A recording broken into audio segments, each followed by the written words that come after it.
let's go ahead and segue into the next element of this because as we were talking about this before the program, you said your mom's getting out.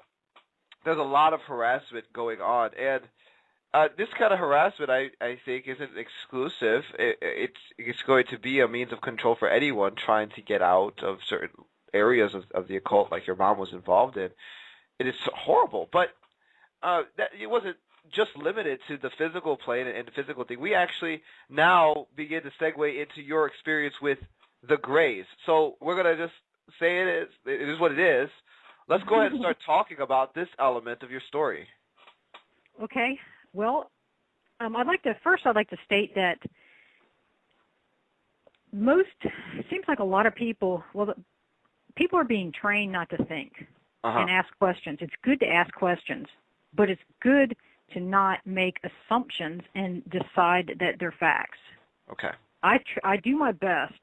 I tell my story as it is, and I try not to make assumptions about things.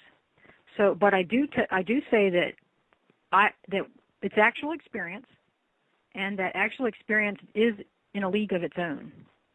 So for those who say that the Greys don't exist, or they say Greys are demons, or Greys are this or that, or they can't exist, you can't say that, especially if they have no experience whatsoever. I have more respect for people to say, I don't know if they exist because I've had no experience with it. Okay. Or people that I have even more respect for people who will even take a look and realize that this is not a new phenomena. This has been here for thousands of years. Even Greys. So it's nothing new under the sun. So for people that make assumptions, they're theories, they're just guesses. But I hope that more people will start listening to the ones who actually have experience, because those are the true insiders, and the people who've had the experience are the ones should be listened to. And there's a reason why I'll go into the Greys. Okay. Because it is important, and there's a lot that I won't go into on this show because, I could take forever talking about what I know about them. But part of it, what I want to cover tonight the reason I bring it up is because they are real. Whether you're going to believe it's a demon or not, there are things you can do to help yourself. And one of the things I want to do is mention, I can tell some of my experiences, but I can also mention, if you understand some of how the way that they are, then you can prepare yourself mentally in case something like that happens to you, so you're not caught off guard, or if, let's say, your child starts talking about these things, and so not to dismiss what your child's saying, that your child is probably telling you something. You need to listen to your child and then take it step by step and see what you can do to help your child. So, very good. One of the things I wanted to mention too is about that a lot of people will say that the military is the fake abductions. Okay. And that since they're all fake, so that they're all fake. The people say they're fake because the military just abducts people and then tells them that they've seen aliens when they really haven't. Well, I want to say that this could be true, but it doesn't mean that it's all the case with all things, with all the experiences. In fact, with the thing with the helicopters with me, I cannot tell you that there were not times where the lights were not the Greys coming, because that did happen too. To say that the Greys did not exist and all those experiences were not real, I can't say that because I know they were real. But I can also say that the helicopter was also real. It's two different things. So, just to summarize, when we're talking about the idea of military abductions, which people have testified to, and the idea of alien or gray abductions, as they're known as, which has many testimonies, yours included, you're saying that it's not either or, really it's both and. Yeah, I have heard it is. Okay. I've actually had somebody tell me that they that they were hitchhiking and that the people who picked them up told them that that's one of the things they did. Were they lying about it? I don't know, but it would not I would not put it past the military to do that, because there is a fact, they are covering it up. The military is covering up. So they don't want people to know that. And I have heard from people who have experienced mind control that have come out of it. They say that there is mind control that makes people believe they've seen aliens when they haven't. So I have to believe their word that if they said that happened to them, it happened to them.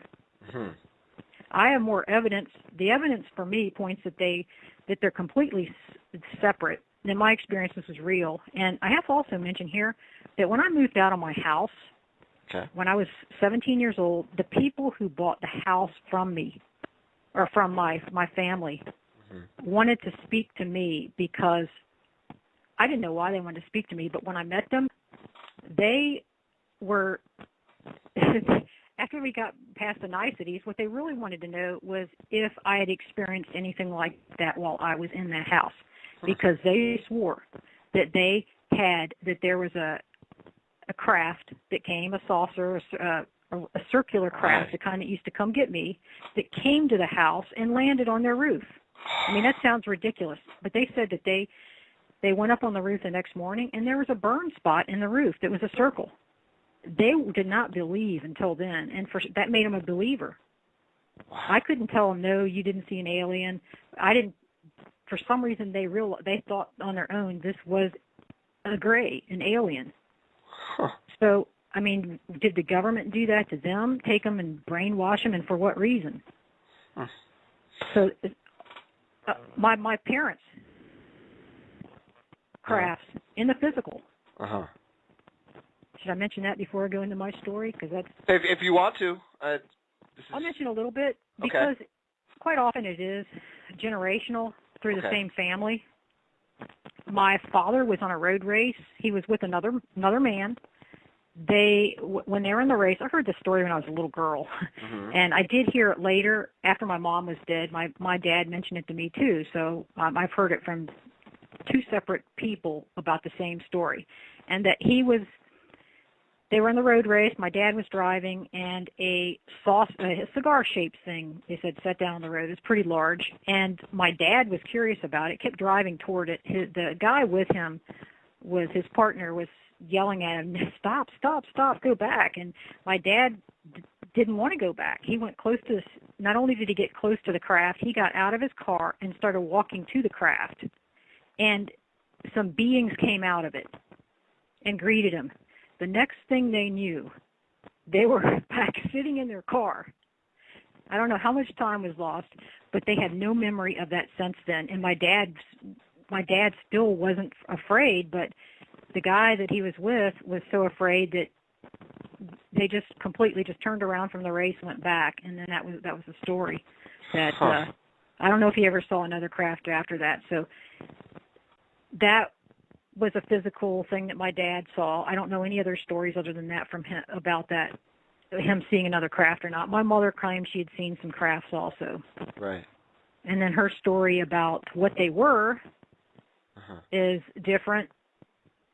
And it's the same story what some people claim, but she never claimed to have had met them like what happened to me. Wow. Well, let's go ahead and jump into that then. Okay. First abduction that you remember. Let's just start there and kind of work our way forward. All right. Oh, and before we get started here, with this element of your story as well as others, you wanted to say something to those that are listening to this program, because this won't be the last program that we do. So why don't you go ahead and make that announcement, and then we'll move into this. Yeah, I'm sure people